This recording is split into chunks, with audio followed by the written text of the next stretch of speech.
Bonsoir à tous, bienvenue dans l'entretien du jour. Si vous ne le savez pas, chaque année, le 11 octobre, l'on célèbre la journée internationale de la fille. C'est depuis 2012 que cette journée existe. Pourquoi une telle journée?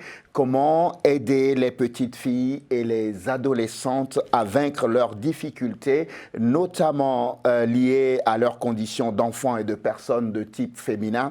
J'accueille Maëlle Ba, responsable de la communication stratégique à Speak Up Africa. Bonsoir Maëlle Ba. Bonsoir Monsieur Parezo. Merci d'avoir accepté notre invitation, Maëlle. Avant peut-être de revenir sur cette journée internationale dont je parlais tout à l'heure, est-ce que vous pouvez nous aider à présenter une fois encore à nos téléspectateurs qui ne le connaîtraient pas, Speak Up Africa? Qu'est-ce que vous faites? Qui êtes-vous? Merci beaucoup. Donc, Speak Up Africa est une organisation à but non lucratif de plaidoyer et de communication stratégique pour la santé publique en Afrique. Donc, nous avons été fondés par notre directrice exécutive Yacine Djibo, qui est une femme, en 2011. Et donc, nous célébrons cette année et ce mois-ci nos 10 ans. Donc, nous travaillons sur plusieurs thématiques qui nous pensons nous permettront d'atteindre les objectifs de développement durable fixés par les Nations Unies en 2015. Et donc, notamment sur ces différentes thématiques, ce sont donc l'élimination du paludisme, une maladie évitable et traitable, mais qui tue encore plus de 400 000 personnes dans le monde chaque année, et plus de 90% des cas et des décès surviennent en Afrique, mais également donc l'accès à la vaccination, l'accès à un meilleur assainissement, l'élimination des maladies tropicales négligées, donc un groupe de 20 maladies dont presque personne ne parle malheureusement, mais qui touchent plus d'1,5 milliard de personnes à travers le monde encore une fois, et plus de 40% de ce fardeau est aussi porté par l'Afrique. L'égalité des genres, qui est un thème transversal à toutes nos thématiques, mais également l'assainissement, l'hygiène et l'assainissement, avec deux volets, donc l'accès à l'assainissement améliorée et la gestion de l'hygiène menstruelle. Donc voilà les différentes thématiques sur lesquelles nous travaillons, avec comme véritable moteur cette volonté de travailler avec tous les secteurs de la société, que ce soit la société civile, les dirigeants africains ou les dirigeants plus largement, le secteur privé, à travers différentes initiatives que nous menons sur le continent, mais également donc, les citoyens, les jeunes et les femmes. Maëlle Ba, parmi donc les problématiques, j'entends bien dans ce que vous êtes en train de développer qu'il y a aussi évidemment la question de l'égalité des genres dont vous parliez tout à l'heure. C'est pourquoi d'ailleurs cette journée internationale de la fille vous intéresse.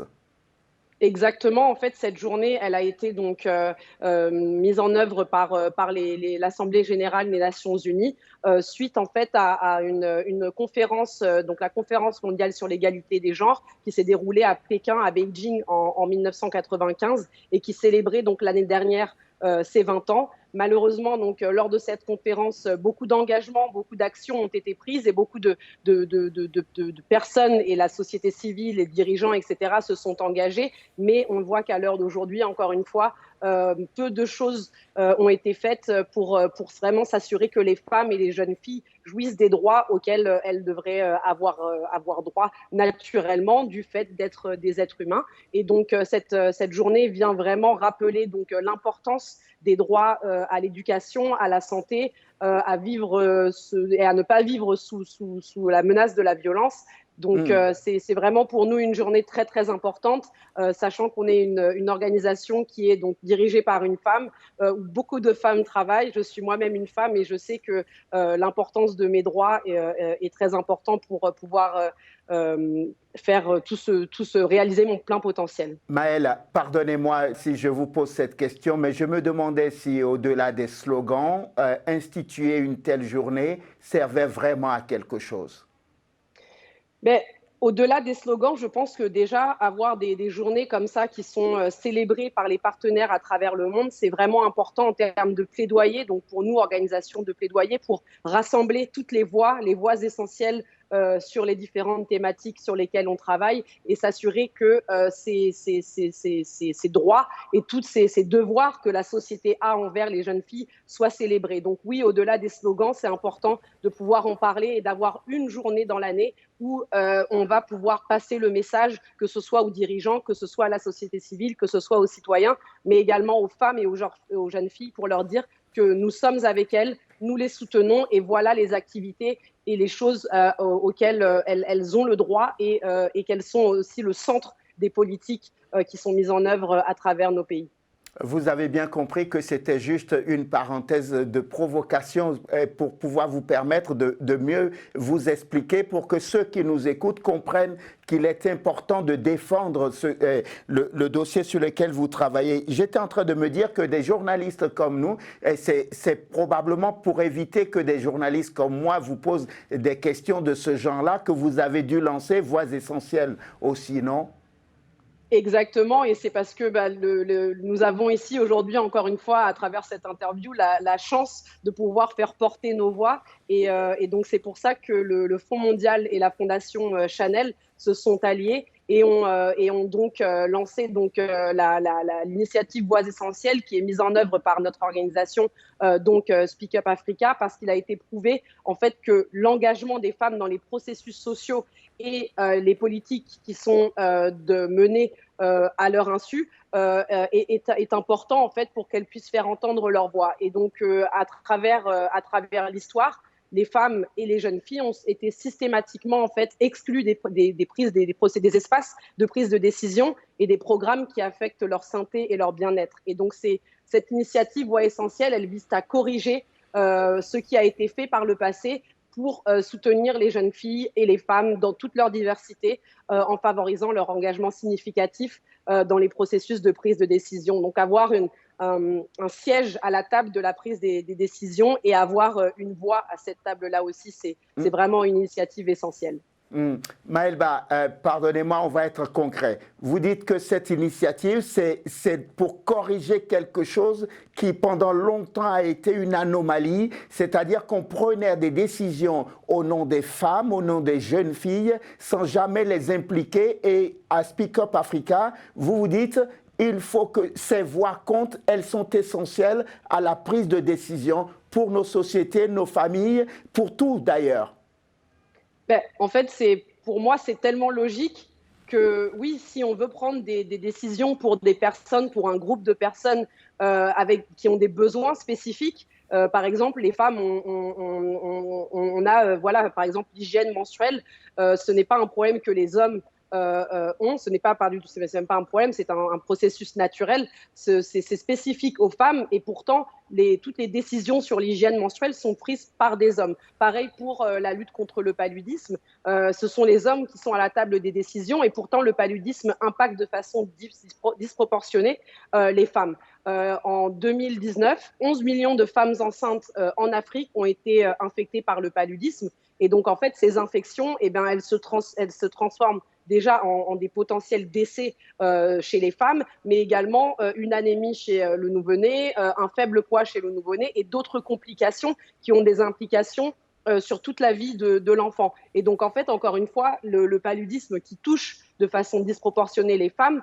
les femmes doivent pouvoir avoir une voix à la table de la prise de décision des mesures, des programmes de santé qui vont être mis en œuvre à leur nom et pour les protéger, elles, de leur famille, et les protéger leur famille et elles du paludisme. Maëlba, j'ai vu quelque part dans la documentation qui m'a permis de préparer cette émission que la première phase de Voix essentielles va durer 3 ans. Est-ce que vous avez déjà commencé le déploiement de ce projet et dans quel pays êtes-vous déjà déployé ?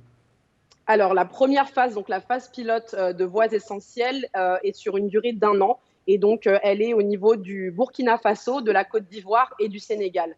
Pourquoi ces pays ont été identifiés ? Parce qu'on s'est rendu compte qu'en Afrique de l'Ouest, les normes sociétales et surtout l'écart entre l'égalité des hommes et des femmes était très important. Et donc, ces 3 pays francophones ont été sélectionnés pour la phase pilote de l'initiative et nous souhaitons vivement qu'elle puisse être élargie. On a commencé donc le processus de travail avec des organisations donc, de femmes qui sont au niveau communautaire. Et donc, en fait, on se rend compte avec toutes les activités qu'on organise dans le cadre de ce projet que non seulement les communautés, mais également les personnes qui travaillent, les leaders au niveau des communautés aussi, apprécient beaucoup cette initiative parce qu'ils savent que renforcer les capacités et financer les femmes, c'est financer des actions qui leur permettront d'atteindre un développement certain, que ce soit économique, mais également social. Une fois que vous vous êtes rendu, par exemple, au Burkina Faso, comment ces femmes ont-elles accueilli votre initiative? Les femmes, elles attendent des initiatives de la sorte parce qu'elles attendent à avoir un siège autour de la table. Elles ont été, comme je l'ai dit, exclues des cercles et des processus de décision, mais elles ont toutes les idées, elles ont toute la volonté, la passion pour trouver des solutions et pour faire avancer le développement durable dans leur pays. Et elles savent qu'elles sont les mieux placées pour avoir un impact concret sur la santé, non seulement de leur communauté, mais de notre continent en général.